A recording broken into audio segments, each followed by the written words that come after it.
ಅಂತಹ ಸಂದರ್ಭದಲ್ಲಿ ಅಲ್ಲಿಗೆ ಬಂದಿರತಕ್ಕ ಒಬ್ಬ ವ್ಯಾಪಾರಿ ಪೂಜೆ ಎಲ್ಲ ಮುಗಿದ ನಂತರ ಪ್ರಸಾದವನ್ನು ಸ್ವೀಕಾರ ಮಾಡಿ ಕೇಳ್ತಾರಂತೆ, ಇಳೆಯರಾಜ ಯಾತಕ್ಕೋಸ್ಕರ ಈ ಪೂಜೆ ಮಾಡ್ತಾ ಇದೀಯಾ, ಈ ಪೂಜೆ ಮಾಡ್ತಕ್ಕಂಥ ವಿಚಾರ ಏನು ಅಂತ ಕೇಳಿದ.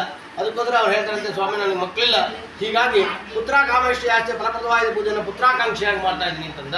ಹಾಗಾದರೆ ನನಗೂ ಸಹ ಮಕ್ಕಳಿಲ್ಲ, ನನಗೂ ಮಕ್ಕಳಾದರೆ ಈ ಪೂಜೆಯನ್ನು ಮಾಡ್ತೀನಿ ಅಂತ ಮನಸ್ಸು ಸಂಕಲ್ಪ ಮಾಡಿಕೊಂಡು ಪ್ರಸಾದ ಸ್ವೀಕಾರ ಮಾಡಿ ಮನೆಗೆ ಹಿಂದಿರುಗಿ ತನ್ನ ಪತ್ನಿಯಾಗತಕ್ಕಂಥ ಲೀಲಾವತಿಗೂ ಆ ವಿಚಾರವನ್ನು ತಿಳಿಸಿ ಪ್ರಸಾದವನ್ನು ಕೊಡ್ತಾ ಇದ್ದಾನೆ.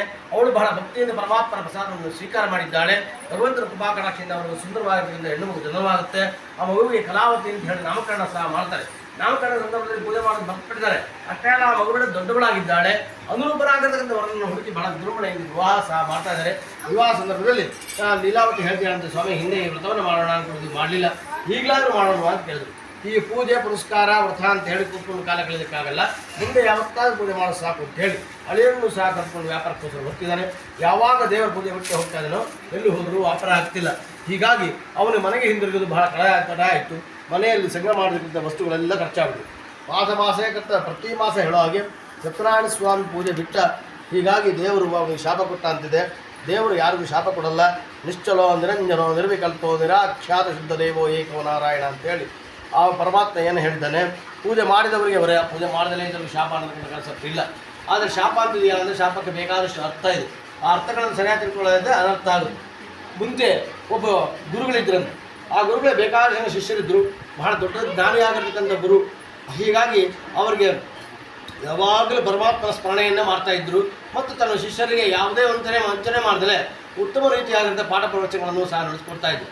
ಹೀಗಿದ್ದಾಗ ಬಹಳ ದಿವಸಗಳಾಯಿತು, ವಯಸ್ಸಾಯಿತು. ಪಾಪ ವಯಸ್ಸಿಗೆ ವಯೋಮಾನಕ್ಕೆ ತಕ್ಕ ಹಾಗೆ ಅವರ ದೇಹ ಅನ್ನತಕ್ಕಂಥ ದುರ್ಬಲ ಆಯಿತು. ಹೀಗಾಗಿ ನಡೆದಾಡೋಕ್ಕೂ ಅವ್ರಿಗೆ ಕಷ್ಟ ಆಯಿತು. ಇಂತಹ ಸಂದರ್ಭದಲ್ಲೂ ಸಹ ಅವರು ಪರಮಾತ್ಮನ ಸ್ಮರಣೆಯನ್ನು ಮಾಡದಲೇ ಹಾಗೆ ತನ್ನ ಕಾಯಕವನ್ನು ನಡೆಸ್ಕೊಂಡು ಬರ್ತಾ ಇದ್ದಾರೆ. ಒಮ್ಮೆ ಅಂತೂ ಪೂರ್ತಿ ಹಾಸಿಗೆನೇ ಹಿಡಿದ್ಬಿಟ್ರೆ. ಆಸೆ ಹಿಡಿದ್ರು ಪ್ರತಿಯೊಂದು ಕೆಲಸಕ್ಕೂ ಸಹ ತಮ್ಮ ಶಿಷ್ಯರನ್ನೇ ಅವಲಂಬನೆ ಮಾಡತಕ್ಕಂಥ ಪರಿಸ್ಥಿತಿ ಬಂದ್ಬಿಡ್ತು. ಹೀಗಾಗಿ ಅದು ತುಂಬ ಅವರಿಗೆ ಹಿಂಸೆ ಅನಿಸ್ತಿತ್ತು. ಆದರೂ ಸಹ ಬೇರೆ ವಿಧಿ ಇಲ್ಲ. ಹೀಗಾಗಿ ಅವರ ಪ್ರತಿಯೊಂದು ಕೆಲಸಗಳಿಗೂ ಸಹ ಶಿಷ್ಯರ ಮೇಲೆ ಡಿಪೆಂಡ್ ಆಗಿದ್ದು. ಹೀಗೆ ಭಾಳ ದಿವಸಗಳು ನಡೀತಂತೆ. ಒಮ್ಮೆ ರಾತ್ರಿ ಸಹ ಅವ್ರು ಜಲಪಾತಕ್ಕೆ ಹೋಗಬೇಕು ಅಂತಂದಾಗ ಭಾಳ ಹಿಂಸೆ ಆಗ್ತಿತ್ತು ಮಕ್ಕಳನ್ನ ಎಬ್ಸೋಕ್ಕೆ. ಯಾಕಂದರೆ ಅವರು ಒಳ್ಳೆ ನಿದ್ರೆಯಿರ್ತಾ ಇದ್ದರು, ಇವರಿಗೆ ಸಂಕಟ. ಹೀಗಾಗಿ ಅದು ಬಹಳ ಕಷ್ಟವಾದಂಥ ವಿಚಾರ ಬರ್ತಾ ಇತ್ತು. ಆದರೂ ಸಹ ಬೇರೆ ವಿಧಿ ಇಲ್ಲ. ಆ ಹುಡುಗನ ಕರಿತಾ ಇದ್ರು. ಮೊದಲು ಹೊಸದಲ್ಲಿ ಆ ಹುಡುಗನೆಲ್ಲ ಬೇಗ ಕರೆದಾಗ ಗುರುಗಳು ಬಂದಾಗ ಕರೆದ ತಕ್ಷಣ ಬರ್ತಾಯಿದ್ರಂತೆ.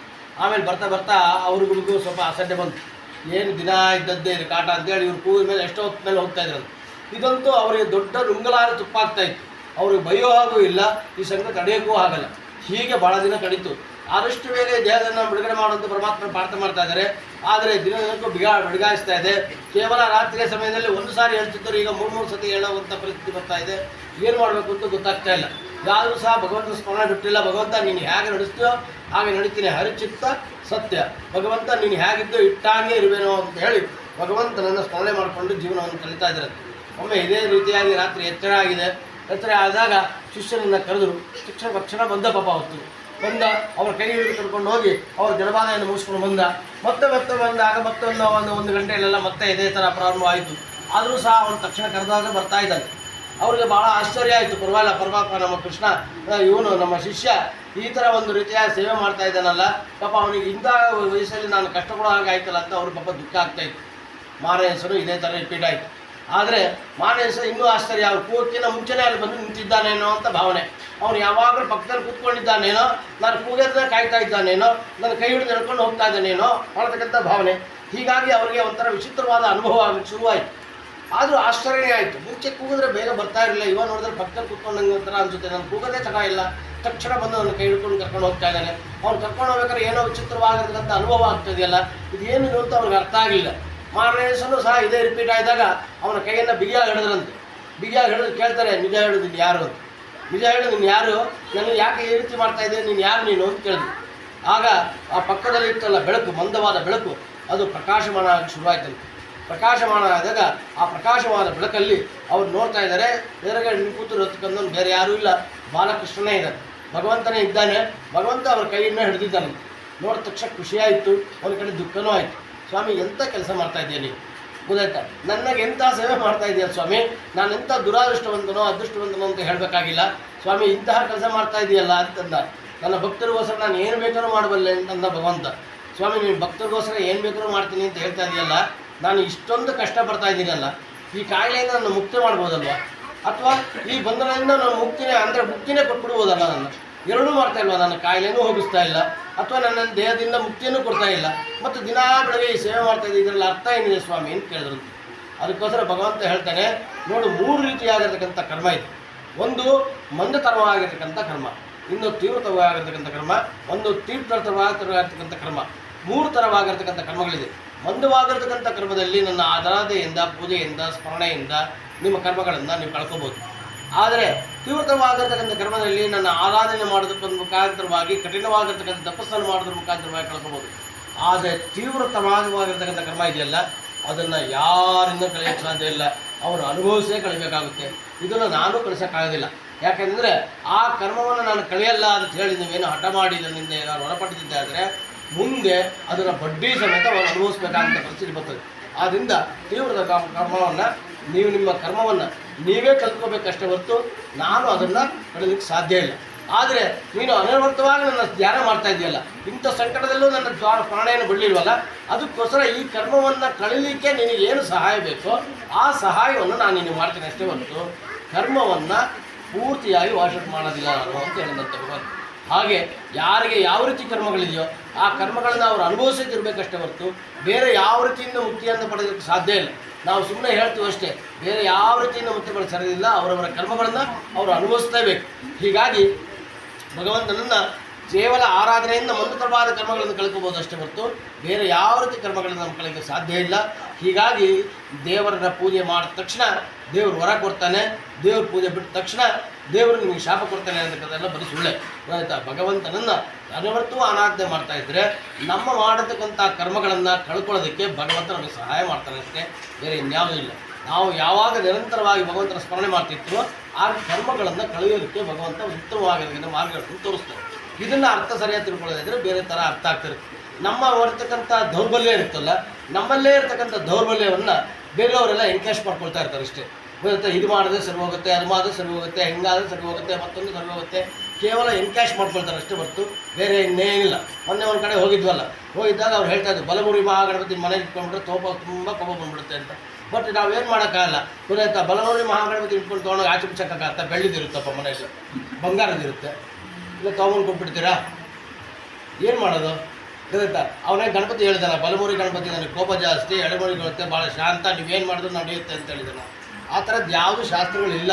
ಆದರೆ ನಮ್ಮಲ್ಲಿರ್ತಕ್ಕಂಥ ದೌರ್ಬಲ್ಯವಾಗಿರ್ತಕ್ಕಂಥ ಮನಸ್ಸುಗಳನ್ನು ಬೇರೆಯವರು ಎನ್ಕ್ಯಾಶ್ ಮಾಡ್ಕೊಳ್ತಾರೆ. ಅದನ್ನೆಲ್ಲ ನಾವು ಕೇಳ್ಕೊಂಡು ನಮಗೆ ಯಾವ್ದು ಬೇಕೋ ಅದು ಇಟ್ಕೊಂಡು ಬೇಡದಿಂದ ಆಚೆ ಬಿಡ್ತಾ ಇರಬೇಕು. ಆಚೆ ಬಿಡದಲ್ಲೇ ಇದ್ದರೆ ನಮ್ಮ ದೌರ್ಬಲ್ಯ ನಮ್ಮಲ್ಲೇ ಉಳ್ಕೊಂಡು ನಮ್ಮನ್ನೇ ನಾಶ ಮಾಡ್ತಾರೆ. ಒಬ್ಬ ವ್ಯಕ್ತಿ ಇದ್ದಂತೆ, ಅವ್ರು ಹೋಗಿ ಇವರು ಡಾಕ್ಟ್ರ್ ಹತ್ರ ಹೋದ್ರು, ಯಾರು ಕಿವಿ ಡಾಕ್ಟ್ರ್ ಹತ್ರ. ಸ್ವಾಮಿ ಕಿವಿ ಡಾಕ್ಟ್ರ್ ಹತ್ರ ಹೋಗ್ಬಿಟ್ಟು ಅವ್ನು ಹೇಳಿದಂತೆ, ನನ್ನ ಹೆಂಡತಿಗೆ ಕಿವಿ ಕೇಳಿಸ್ತಾ ಇಲ್ಲ, ದಯವಿಟ್ಟು ಯಾವ್ದಾರು ಒಂದು ಒಳ್ಳೆ ಮಿಷಿನ್ ಇದ್ದರೆ ಕೊಡಿ. ಅಲ್ಲಪ್ಪ, ನಿಮ್ಮ ಹೆಂಡತಿಗೆ ತಾನೇ ಕಿವಿ ಕೇಳಿಸ್ತಾ ಇಲ್ಲ ಇರೋದು, ಅವಳು ಕರ್ಕೊಂಬರ್ಬೇಕು, ಅವ ಚೆಕ್ ಮಾಡಿ ನೀವು ಎಂಥ ಮಿಷಿನ್ ಕೊಡಿಸ್ಬೇಕು ಅಂತ ನಾನು ನೋಡ್ಬೋದು. ನೀನು ಬಂದು ಕೇಳಿದ್ರೆ ಹೇಗೆ ಕೊಡೋದಂದರೆ ಎಲ್ಲರೂ ಉಂಟಾ ಸ್ವಾಮಿ, ನಾವೇನೋ ಹೆಂಗಸರು ಮಾತಾಡೋಕ್ಕಾಗುತ್ತಾ? ಇವತ್ತು ಅವ್ರದ್ದೇ ರಾಜ್ಯ, ಫ್ರೀ, ಅವ್ರಿಗೆಲ್ಲವೂ ಫ್ರೀ, ಬಸ್ ಫ್ರೀ, 2,000 ರೂಪಾಯಿ ಫ್ರೀ, 10 kg ಅಕ್ಕಿ ಫ್ರೀ. ಅವ್ರು ನಾವೇನು ಮಾತಾಡ್ಸೋಕ್ಕಾಗುತ್ತಾ? ಅವ್ರನ್ನೇನೋ ಕೇಳೋಕ್ಕಾಗುತ್ತಾ? ಸೊ ಅದಕ್ಕೋಸ್ಕರ ನಾನು ಕರೆದ್ರೆ ಅವ್ರು ಬರಲ್ಲ ಸ್ವಾಮಿ, ನೀವೇ ಹೆಂಗಾರು ಮಾಡಿ ಅವ್ರಿಗೊಂದು ಒಳ್ಳೆ ಮಿಷಿನ್ ಕೊಡಿಸ್ಬಿಡಿ ಅಂತ. ಅದಕ್ಕೋಸ್ಕರ ಅವ್ರು ಹೇಳ್ತಾರೆ, ಸರಿ ಒಳ್ಳೆ ಕಾಟ ಬಂತಲ್ಲ, ಏನೇನು ಮಾಡೋದು? ಅವ್ರಿಗೆ ಪಾಪ ವ್ಯಾಪಾರ ಇರಲಿಲ್ಲ. ಬರೋದಕ್ಕೆ ಅವ್ರೊಂದು ಕೆಲಸ ಮಾಡ್ತಾರೆ, ನೀನು ಸ್ವಲ್ಪ ದೂರದಲ್ಲಿ ನಿಂತ್ಕೋ, ಆ ದೂರದಲ್ಲಿ ನಿಂತ್ಕೊಂಡು ನಿನ್ನ ಹೆಂಡತಿ ಹತ್ರ ಹೋಗಿ ಸ್ವಲ್ಪ ದೂರದಲ್ಲಿ ನಿಂತ್ಕೊಂಡು 50 ಅಡಿ ದೂರ ನಿಂತ್ಕೊಂಡು ಅವ್ನು ಮಾತಾಡಿಸು. ಅವ್ರು ತಿರುಗಿ ನೋಡಿದ್ರೆ ಪರವಾಗಿಲ್ಲ, ತಿರುಗಿ ನೋಡಿದ್ರೆ ಇದ್ದರೆ ಇನ್ನೊಂದು 10 ಅಡಿ ಮುಂದಕ್ಕೆ ಬಾ, 10 ಅಡಿ ಮುಂದೆ ಮುಟ್ಟು ಕೂಗು. ಗೊತ್ತಾಯ್ತಾ? ತಿರುಗಿ ನೋಡಿದ್ರೆ ಸರಿ, ಇಲ್ಲಾಂದರೆ ಇನ್ನೊಂದು 10 ಅಡಿ ಮುಂದಕ್ಕೆ ಬಾ, ಕೂಗು. ಹೀಗೆ ಒಂದು 3 ಸತಿ ಕೇಳು, ಎಷ್ಟು ಅಡಿಯಿಂದ ಅವಳು ಕೇಳುತ್ತೆ ಅಂತ ತಿಳ್ಕೊಂಬ. ಆಮೇಲೆ ನಿನಗೆ ಅದಕ್ಕೆ ತಕ್ಕಂತೆ ಒಂದು ಯಾವುದೋ ಒಂದು ಮಿಷಿನ್ ಕೊಡ್ತೀನಿ ನೋಡೋಣ ಅಂದಾಜು ಮಾಡಿ ಅಂತ ಹೇಳಿದ್ರು ಡಾಕ್ಟ್ರು. ಸರಿ ಆಯಿತು ಅಂತ ಇವನು ಬಂದ. 50 ಅಡಿ ದೂರದಲ್ಲಿ ನಿಂತ್ಕೊಂಡ. ಪಾಪ ಆಕೆ ಅಡುಗೆ ಮಾಡ್ತಾಯಿದ್ವಿ. ಅಡುಗೆ ಮಾಡ್ತಾ ಇರ್ಬೇಕಾರೆ ದೂರದಲ್ಲಿ ಕೂತ್ಕೊಂಡು, ಇವತ್ತು ಮಧ್ಯಾಹ್ನಕ್ಕೆ ಏನು ಅಡುಗೆ ಮಾಡ್ತಾ ಇದೀಯಾ ಅಂತ ಕೇಳ್ದ. ಏನೋ ಆನ್ಸರ್ ಬರಲೇ ಇಲ್ಲ. ಓ, 50 ಅಡಿಯಿಂದ ಇವಳು ಕೇಳೋದಿಲ್ಲ ಅಂತ ಅವ್ನಿಗೆ ಅರ್ಥ ಆಯಿತು. ಇನ್ನೊಂದು 10 ಅಡಿ ಮುಂದೆ ಬಂದ. ಮಧ್ಯಾಹ್ನಕ್ಕೆ ಏನು ಮಾಡ್ತಾ ಇದೀಯಾ ಅಂತ ಹೇಳಿದ್ನಲ್ಲ, ಹೇಳಲೇ ಇಲ್ಲ ಅಂತಂದ. ಏನು ನೋ ಆನ್ಸರ್. ಸೊ ಅದಕ್ಕೋಸ್ಕರ ಅವನೇ ಮಾಡ್ದ, ಓ 40 ಅಡಿಯಿಂದ ಇವಳು ಕೇಳೋದಿಲ್ಲ ಅಂತೇಳಿ 20 ಅಡಿ ಹತ್ರಕ್ಕೆ ಬಂದ. ಆಗಲೇ ಇಲ್ಲ. ಇನ್ನೂ ಪಕ್ಕಕ್ಕೆ ಬಂದ. ಬಂದು ನಾನು ಅವಾಗಿಂದ ಕೇಳ್ತಾ ಇದ್ದೀನಿ, ಮಧ್ಯಾಹ್ನಕ್ಕೆ ಏನು ಅಡುಗೆ ಮಾಡ್ತಾ ಇದೀಯಾ ಅಂತಂದ್ರೆ ಪಕ್ಕದಲ್ಲಿ ನಿಂತಿದ್ಲಲ್ಲ, ಸೌಟ್ ತಗೊಂಡು ಹಿಂಗೆ ತಿಳ್ಕೊಂಡು 4 ಸತಿ ಹೇಳ್ತಾ ಇದ್ದೀನಿ, ಬೆಳಗ್ಗೆಯಿಂದ ಪಲಾವ್ ಮಾಡ್ತಾ ಇದ್ದೀನಿ ಅಂತ ನೀವು ಕಿವಿ ಕೇಳ್ತಾ. ಅಂದರೆ ದೋಷ ಯಾರ ಹತ್ರ ಇತ್ತು? ಅವನಿಗೆ ಟಿವಿ ಕೇಳೋದಿಲ್ಲ. ಗೊತ್ತಾಯ್ತಾ? ಹಂಗೆ ದೋಷ ನಮ್ಮಲ್ಲಿ ಇಟ್ಕೊಂಡಿರ್ತೀವಿ, ಆದರೆ ದೋಷವನ್ನು ಬೇರೆಯವ್ರ ಮೇಲೆ ಹಾಕ್ತೀವಿ. ಅದಕ್ಕೆ ಗೊತ್ತಾಯ್ತಾ? ಅದಕ್ಕೋದ್ರೆ ಯಾವತ್ತೂ ಅಷ್ಟೇ ದೋಷಗಳು ಎಲ್ಲಿದೆ ಅಂತ ತಿಳ್ಕೊಂಡಾಗ ಕಾಯಿಲೆ ಬೇಗ ಹೊಸಾಯ ಆಗುತ್ತೆ. ಇಲ್ಲಾಂದ್ರೆ ನಾವೇನು ಮಾಡ್ತೀವಿ, ನಮ್ಮಲ್ಲಿರ್ತಕ್ಕಂಥ ತಪ್ಪುಗಳನ್ನು, ನಮಗಾಗತಕ್ಕಂಥ ಫೇಲ್ಯೂರ್ಸನ್ನು ತೊಗೊಂಡೋಗಿ ಇನ್ನೊಬ್ಬರ ಮೇಲೆ ಹಾಕ್ತೀವಿ. ಇಲ್ಲಾಂದರೆ ಪಾಪ ಏನು ಮಾತಾಡಲ್ಲ, ದೇವ್ರ ಮೇಲೆ ಹಾಕ್ತೀವಿ ಅಷ್ಟೇ. ಗೊತ್ತಾಯ್ತಾ? ಹೀಗೆಲ್ಲ ಆಗದಲ್ಲ ನಮ್ಮ ದೋಷಗಳನ್ನು ನಾವು ಹಿಡ್ಕೊಂಡ್ರೆ ಇದು ಯಾವ ರೀತಿ ಸಮಸ್ಯೆಗಳು ನಮಗಿರೋದು. ಹೀಗೆ ಯಾವಾಗ ಇವರು ವ್ಯಾಪಾರ ಪೂಜೆ ಮಾಡ್ದಲೇ ಹೋಗಿದ್ದಾರೋ, ಎಲ್ಲೂ ಹೋದರೂ ವ್ಯಾಪಾರ ಆಗ್ತಲೇ ಇಲ್ಲ. ಹೀಗಾಗಿ ಅವರು ಚಂದ್ರಕೇತು ಮಹಾರಾಜನ ಬಳಿಗೆ ವ್ಯಾಪಾರಕ್ಕೋಸ್ಕರ ಹೋಗಿದ್ದಾರೆ. ಅದೇ ಸಂದರ್ಭದಲ್ಲಿ ರಾತ್ರಿ ಕತ್ತಲಾಗಿದೆ. ಬೆಳಿಗ್ಗೆ ರಾಜನ ಭೇಟಿಯಾಗೋಣ ಅಂತ ಹೇಳಿ ಒಂದು ಧರ್ಮಶಾಲೆಯಲ್ಲಿ ಮಲಗಿದ್ದಾರೆ. ಅದೇ ಸಂದರ್ಭದಲ್ಲಿ ರಾಜಭಂಡಾರದಲ್ಲಿ ಕಳ್ತನ ಆಗ್ತಿದೆ. ಕಳ್ಳರನ್ನು ರಾಜಭಟ್ರು ಅಟ್ಟಿಸ್ಕೊಂಡು ಬರ್ತಾ ಇದ್ದಾರೆ. ಅವ್ರ ಕೈ ಸಿಕ್ಕರೆ ನಮಗೆ ಕಷ್ಟ ಆಗುತ್ತೆ ಅಂತ ಭಯದಿಂದ ತನ್ನರಿಗಂಥ ರಾಜಭಂಡಾರವನ್ನು ಮಲಗಿರ್ತಕ್ಕಂಥ ವರ್ತಕರ ಬಳಿ ಇಟ್ಟು ಓಡಿ ಹೋಗ್ತಾ ಇದ್ದಾರೆ. ಯಾವಾಗ ಇವಾಗ ದೈವದ ಅನುಗ್ರಹ ಇಲ್ಲ, ಇವರೇ ಕಳ್ಳರಿರಬೇಕು ಅಂತ ತಪ್ಪಾಗಿ ಭಾವಿಸಿ ಇವರನ್ನು ಬಂಧಿಸಿ ರಾಜನ ಮುಂದೆ ಪಡಿಸ್ತಾ ಇದ್ದಾರೆ. ರಾಜನು ಸಹ ಸರಿಯಾಗಿರ್ತಕ್ಕಂಥ ಉಪಚಾರವನ್ನು ಮಾಡೋದಿಲ್ಲ. ಇವರಿಗೆ ಘೋರವಾಗಿರ್ತಕ್ಕಂಥ ಕಾರಾಗೃಹ ಶಿಕ್ಷೆ ಕೊಟ್ಟಿದ್ದಾರೆ. ಹೀಗಾಗಿ ಅವರು ಕಾರಾಗೃಹ ಶಿಕ್ಷೆಯನ್ನು ಬಹಳ ದುಃಖದಿಂದ ಅನುಭವಿಸ್ತಾ ಇದ್ದಾರೆ. ಇತ್ತ ಕಡೆ ವಿಷಯ ಗೊತ್ತಿಲ್ಲದೇ ಇರತಕ್ಕಂಥ ಹೆಣ್ಣು ಮಕ್ಕಳು ಭಿಕ್ಷಾಟನೆ ಮಾಡಿಕೊಂಡೇ ಜೀವನ ಮಾಡ್ತಾರೆ. ಒಮ್ಮೆ ಭಿಕ್ಷೆಗೆ ಹೋಗಿರ್ತಕ್ಕಂತಹ ಕಲಾವತಿ ಬಹಳ ತಡವಾ ಮನೆಗೆ ಬಂದಾಗ ಲೀಲಾವತಿ ಕೇಳ್ತಾರಂತೆ, ಇದುವರೆಗೂ ನೀವು ಎಲ್ಲೋಗಿದ್ದೆ, ನಿನ್ನ ಮನಸ್ಸು ಅಂತಕ್ಕಂಥ ಅಭಿಪ್ರಾಯ ಏನು ಕೇಳಿದ್ದು.